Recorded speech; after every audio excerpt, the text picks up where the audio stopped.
और चलिए अब रुक करेंगे बड़ी खबर का। थोड़ी ही देर में शुरू होगी अजीत गुट की बैठक, जिसके लिए एमईटी पहुंचे हैं प्रफुल्ल पटेल। आपको बता दें सुनील तटकरे, छगन भुजबल एमईटी पहुंच चुके हैं। वरिष्ठ नेताओं के साथ अजीत पवार ये बैठक करेंगे, लेकिन सवाल ये है कि कौन कौन से विधायक शामिल होंगे, क्योंकि देखिए अजीत पवार लगातार दावा कर रहे हैं कि 40 से 43 विधायक उनके साथ हैं, जबकि दूसरी ओर शरद पवार इस बात को सिरे से नकारते नजर आते हैं। वो कहते हैं कि जिन 8 विधायकों के साथ वो शामिल हुए एनडीए में, सिर्फ वही चेहरे उनके साथ हैं, बाकी किसी भी चेहरे के उनके साथ जाने की बात को सिरे से शरद पवार ने खारिज किया है। आज शक्ति प्रदर्शन का दिन है, एक तरफ अजीत पवार बैठक करने जा रहे हैं, तो वहीं 1 बजे शरद पवार भी पूरी तरीके से तैयार हैं और उन्होंने तो अपने विधायकों को एफिडेविट के साथ बुलाया है। और अब देखिए बैठक में आगे की रणनीति को लेकर चर्चा होगी। अजीत पवार गुट के जो तमाम विधायक उनके साथ गए हैं एनसीपी के, उनको अयोग्य करार देने की लगातार अपील कर रहे हैं शरद पवार। अब ऐसे में आज इस बैठक में किन किन मसलों को लेकर चर्चा होगी, कि आगे की क्या रणनीति पर विचार होगा, ये देखना होगा। लेकिन फिलहाल एमईटी पहुंचने का सिलसिला लगातार जारी है। चाचा वर्सेस भतीजा की इस लड़ाई में नंबर गेम सबसे अहम है। कुल 53 विधायक हैं एनसीपी में, और ऐसे में 40 से 43 विधायक चाहिए, जो जिसका जिक्र अजीत पवार करें, लेकिन 36 विधायक तोड़ने के लिए चाहिए। तो अजीत पवार का दावा 40 प्लस का है और शरद पवार खेमे का दावा इससे बिल्कुल उलट बैठता है। वो कहते हैं कि सिर्फ वही 8 हैं जो उनके साथ हैं, लेकिन बाकी के शरद पवार गुट के साथ हैं। नीचे कितने बैठते हैं, स्टेज के ऊपर बैठते हैं, कार्यकर्ता कितने हैं, देख रहे हैं ना आप। अब देख लीजिए ना, अब उनके ऊपर जबरदस्ती तो नहीं है। आप ये देख रहे हो, बोलते कि लोग फंसाकर सिग्नेचर कर रहे हैं। अब लोग जो है तांता लगा हुआ है, लोग सिग्नेचर कर रहे हैं और उनको पूछा जा रहा है क्या आप कहाँ से हैं, कहाँ अध्यक्ष है, कार्याध्यक्ष है, फ्रंटल के आप कौन से स्थान पर है, कौन से जिले में है, कौन से तालुका, सब तो लिखाया जा रहा है। सम्माननीय भुजबल साहब को जो फॉलो करने वाले जो अजीत दादा के समर्थक है, वो आज सभी राष्ट्रवादी कांग्रेस पार्टी के लोग यहाँ मीटिंग के लिए आ रहे हैं। जिले से कौन आ रहा है, कहाँ से आ रहा है, उसका नाम, पता, पद, ये इसमें, और उसको आई कार्ड देने का है, उसको बैचेस देने का, इसलिए उसकी रजिस्ट्रेशन हो रही है। तो देखिए तमाम तस्वीरें आपके सामने है। ये जंग है पावर की। इससे पहले शिवसेना में ये हुआ और अब बारी एनसीपी की है, लेकिन पार्टी किसकी हो गई है ये तय हो पाएगा नंबर गेम के जरिए। 53 में से अगर 36 विधायक अजीत पवार या जिसके पास भी होंगे, शरद पवार के पास हो तो शरद पवार की होगी पार्टी। हालांकि दोनों का अपना अपना क्लेम है। जिस तरीके से राजभवन पहुंच गए और उसके बाद में शपथ ग्रहण हुआ, 8 मंत्रियों को शपथ दिलाई, खुद डिप्टी सीएम के पद पर अजीत पवार बैठ गए। अब इस बीच सबसे बड़ा सवाल यह है कि एनसीपी में किंग कौन होगा, चाचा या भतीजा, क्योंकि इस पावर की जंग में अब हो रही है ताकत की आजमाइश। आज टेस्ट होगा चाचा भतीजे दोनों का। अब देखिए इस बीच आरोप प्रत्यारोप का सिलसिला भी शुरू हो चुका है। कहा जा रहा है कि साहब वो तो झूठे एफिडेविट लेकर आ रहे हैं, फंसाया जा रहा है। अलग अलग तरह के आरोप इस वक्त देखने को मिल रहे हैं। दोनों ने ही आज बैठक बुलाई है, शरद पवार ने भी बैठक बुलाई है, अजीत पवार ने भी बैठक बुलाई है। और इस बीच देखिए शरद पवार गुट की बैठक की बात करते हैं तो कौन शामिल होगा, एमएलए शामिल होंगे, एमपी शामिल होंगे, और इसी तरीके से अजीत पवार ने जो बैठक बुलाई है वहां पर भी कार्यकर्ताओं को भी बुलाया गया है। एनसीपी के पास में जो नंबर गेम है वो है 53 का, कुल विधायक 53 है। पार्टी तोड़ने के लिए 36 लोग चाहिए।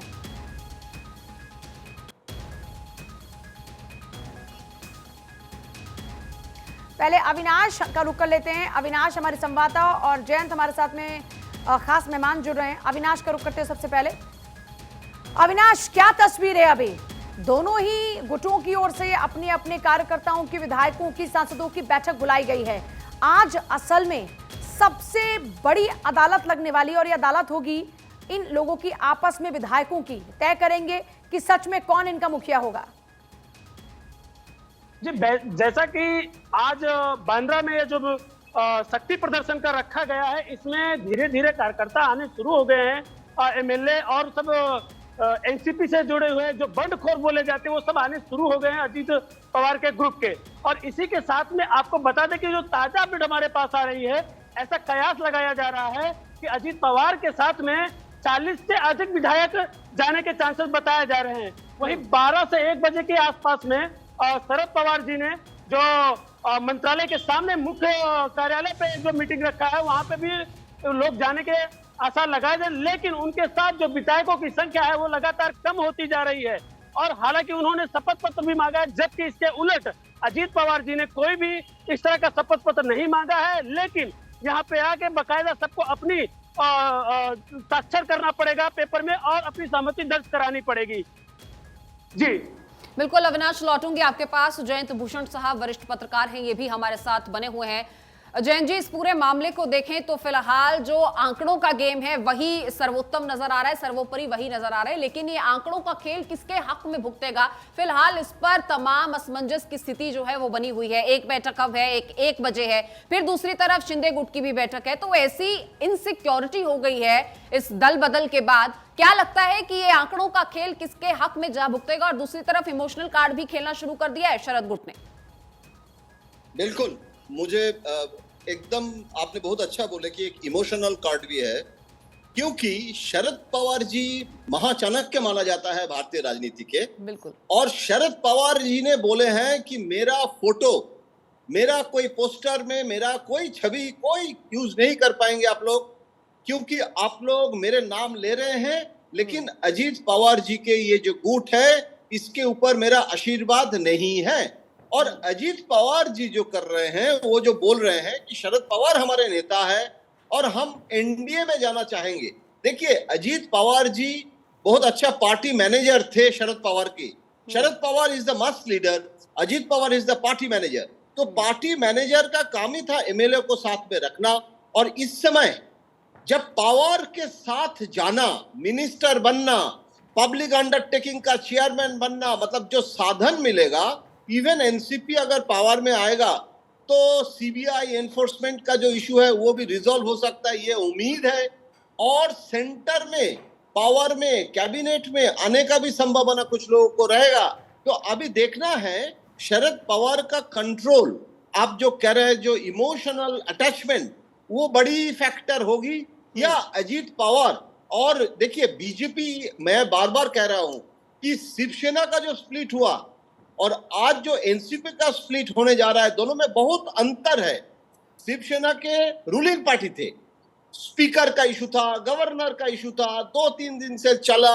और उस समय मुझे याद है उद्धव कितना कोशिश किया था इसको रोकने के लिए। अभी तक मैंने शरद पवार को इनको रोकने के लिए कोई कोशिश नहीं देखा। आज इतने दिन बाद पार्टी का मीटिंग बुलाया, अजीत पवार जी ने एक मीटिंग किया, पार्टी लीडरशिप हो गया है, और उसमें भी सुप्रिया सुले भी चले गए थे। तो मुझे लगता है कभी कभी शरद पवार को थोड़ा बहुत ये इंप्रेशन था कि अजीत पवार को जाना है, क्योंकि वहां भ्रष्टाचार का इशू में वो डरे हुए हैं। लेकिन शरद पवार को ये पता नहीं था कि जो 36 आपने अभी अभी बताया, 53 में 36, ये जो मैजिक नंबर है, ये 36 चला जाएगा। तो इसीलिए अभी शरद पवार का कोशिश है as much as MLA, Supriya Sule भी तो सक्सेसर है, नहीं तो सुप्रिया सुले कहाँ जाएंगे। तो इसीलिए मुझे लग रहा है रोचक है आज के दिन। और देखना मतलब आप है ये मानकर चल रहे हैं कि पलड़ा अजीत पवार का भारी रह सकता है। अब सबसे बड़ा सवाल ये बना हुआ है कि पार्टी किसके पास रहेगी, क्योंकि जिसके पास ज्यादा नंबर होगा पार्टी भी उसकी होगी, और यहाँ पर अब किसकी जीत होगी ये देखना होगा। आपके पास वापस लौट रहे हैं अविनाश, लगातार बने। अविनाश, 3 बैठकें आज होनी है इनफैक्ट, और बड़ी बात यह है कि इन 2 बैठकों में तो फडणवीस होंगे और एक शरद पवार गुट की बैठक होगी। शरद पवार गुट का जिक्र आपने किया, लेकिन दूसरी तरफ सत्ता पक्ष के लोगों की जो तैयारी है उसमें क्या खास चीज नजर आ रही है? जी बिल्कुल, जैसा कि आकलन किया जा रहा था कि शरद पवार जी महाचाणक्य हैं राजनीति के, लेकिन इतनी बड़ी जो चूक हुई है ये चूक नहीं है। कहीं ना कहीं इसमें शरद पवार जी का विचार मिल रहा है। लेकिन अब जो धीरे धीरे बातें सामने आ रही हैं वो बिल्कुल डिफरेंट तरीके से सामने आ रही हैं। और जब अजीत पवार जी के साथ में लगातार अधिक विधायकों की संख्या बढ़ती जा रही है, और ऐसे में अब कहीं ना कहीं मुख्यमंत्री एकनाथ शिंदे जी पे भी संकट के बादल मंडराने लगे हैं। और जो कि हालांकि प्रफुल्ल पटेल जी ने इसके पहले भी कहा कि जब वो गुवाहाटी में थे तो उसी समय हम विधायकों के साथ में अपनी सहमति बीजेपी को देने का पूरा प्लान बना चुके थे। तो कहीं ना कहीं एकनाथ शिंदे जी अपनी कुर्सी को लेकर अब उतने अस्वस्थ नहीं दिखाई दे रहे हैं जितने कि पहले थे। और इसी के साथ में लगातार देवेंद्र फडणवीस जी जो कि बीजेपी के उप मुख्यमंत्री हैं महाराष्ट्र के, उनका भी कहीं ना कहीं कद इसमें माना जा रहा है कि लगातार डाउन हो रहा है। तो ये कहना साफ साफ उचित होगा कि इस महाराष्ट्र में चल रहे इस सियासी भूचाल से कहीं ना कहीं हर पार्टियों, चाहे वो शिंदे गुट हो और चाहे अजीत पवार की गुट हो, दोनों को कहीं ना कहीं कुछ ना कुछ संकट आ सकते हैं, कहीं ना कहीं कुछ परेशानी का सामना आगे देखा करना पड़ सकता है। जी अविनाश, लौटेंगे आपके पास। बहरहाल इस पूरी जानकारी के लिए बहुत शुक्रिया आपका। और लगातार जयंत घोषाल साहब हमारे साथ बने हुए हैं। सर, दो चीजों का जिक्र बार बार हो रहा है। पहला ये कि एक तरफ वो बयान देवेंद्र फडणवीस का जब वो कहते हैं कि अजीत दादा चक्की पिसिंग, और दूसरी तरफ अब जब एनडीए में शामिल हो जाते हैं तो ये भी सवाल जो है वो विपक्ष उठा रहा है कि क्या बीजेपी का वॉशिंग पाउडर फिर से इनके दाग धो देगा। और दूसरा सवाल इसके साथ साथ ये भी उठ रहा है कि अगर कुछ गलत किया नहीं था तो डर किस बात का, जिसका जिक्र आपने भी किया, हमारे रिपोर्टर ने भी किया। इस डर का माहौल आखिर है क्यों अगर कुछ गलत किया नहीं?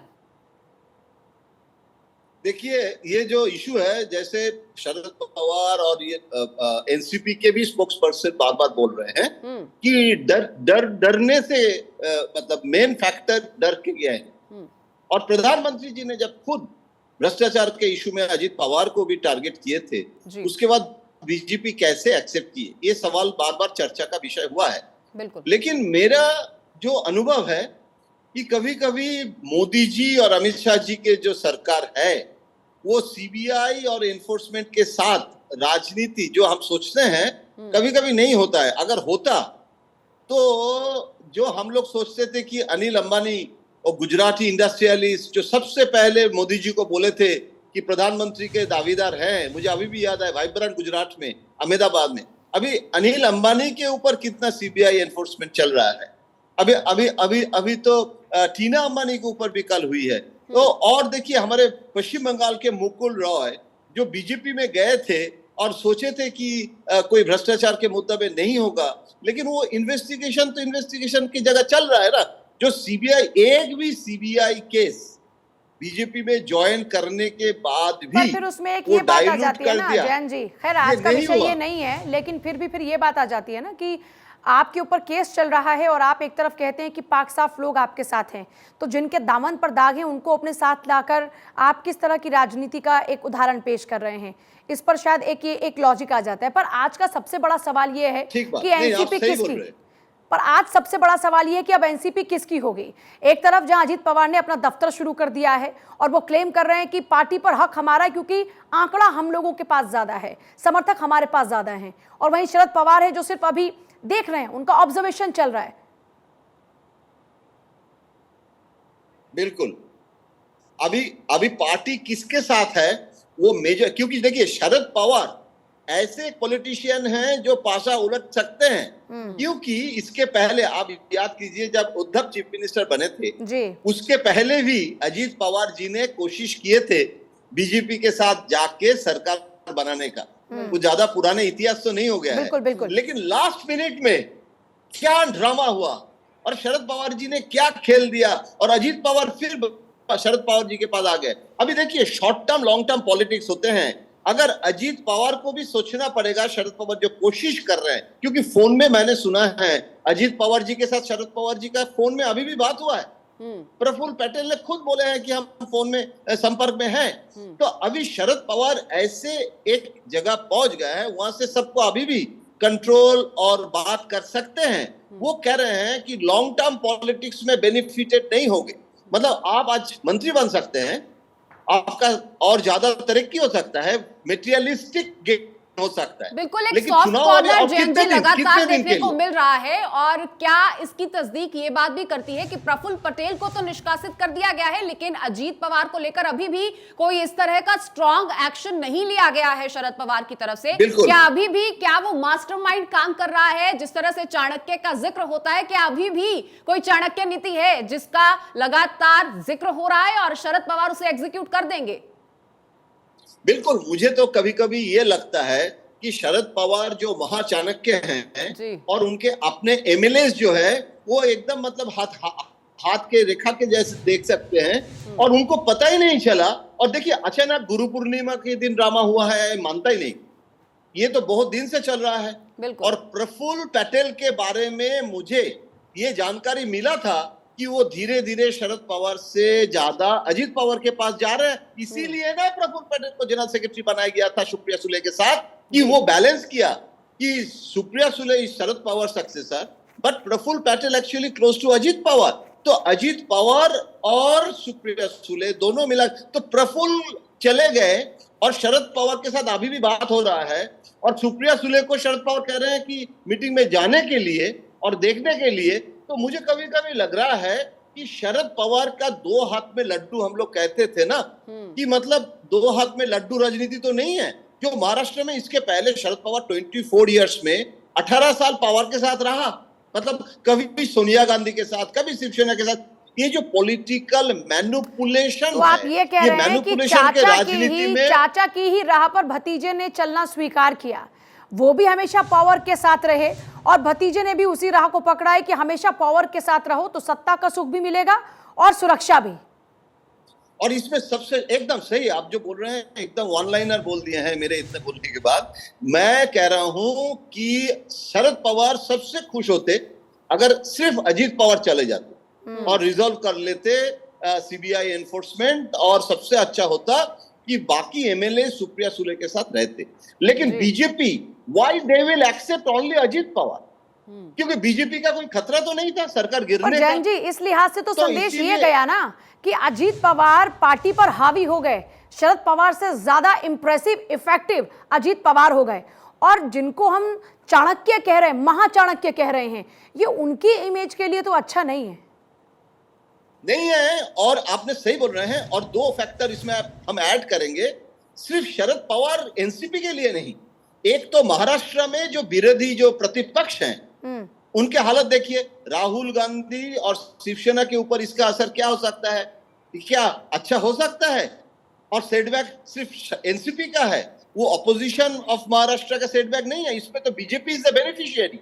और देखिए अभी बैंगलोर में मीटिंग होना था, अभी हो रहा है लेकिन मतलब पोस्टपोन करना पड़ा, क्योंकि ये जो लीडर ऑफ द मतलब जो जितने प्रतिपक्ष नीतीश कुमार कर रहे थे, अभी उसमें भी ये जो एनसीपी जैसे पार्टी, महाराष्ट्र जैसे स्टेट अगर इतना बड़ा सेटबैक हो तो ये सवाल आएगा ना कि आप अपने पार्टी को संभाल नहीं सकते हैं, आप अपना जो कोalition है उसको रख नहीं सकते। जैन साहब आपके पास लौटूंगी, लगातार हम बातचीत कर रहे हैं, लगातार बातचीत के सिलसिले को आगे भी बढ़ा रहे हैं, लेकिन इसी बीच बड़ी खबर आपको बता दें, शिंदे गुट के नेता संजय शिरसाट से जुड़ी हुई है बड़ी खबर। उनका बड़ा स्टेटमेंट, एनसीपी नेताओं के आने से हमारे नेता नाखुश हैं, हमने सीएम और डिप्टी सीएम को इस बात की जानकारी दे दी है, अब उनके साथ नहीं गए, वो हमारे साथ आए हैं, हम एनसीपी के खिलाफ थे और हैं।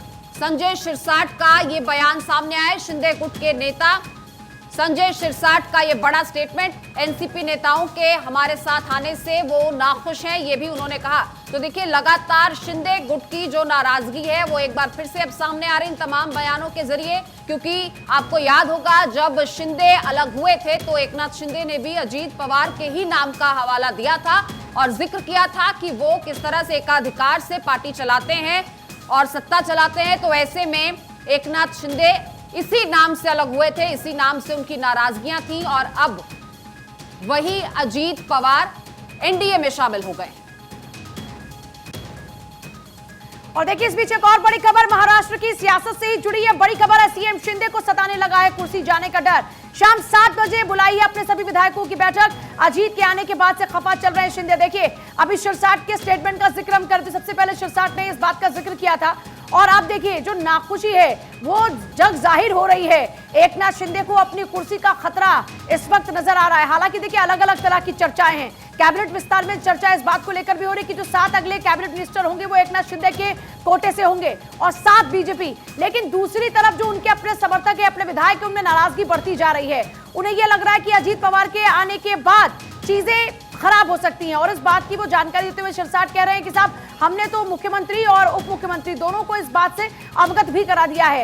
एकनाथ शिंदे ने शाम के 7 बजे बैठक बुलाई है और जानकारी तो सुबह यह भी थी कि देवेंद्र फडणवीस भी इस बैठक में होंगे। जाहिर सी बात है कि भरोसे में लेने की कोशिश की जा रही है, क्योंकि अब देखिए 3 पावर्स हैं, एक तरफ जहां खुद बीजेपी, दूसरी तरफ एकनाथ शिंदे और तीसरे अजीत पवार। और देखिए तीनों की ही महत्वाकांक्षाएं हाई हैं और कई मौकों पर यह देखा भी गया। अब ऐसे में तीनों के बीच में सामंजस्य बनाते हुए सरकार को चलाना एक बड़ी चुनौती रहने वाला है।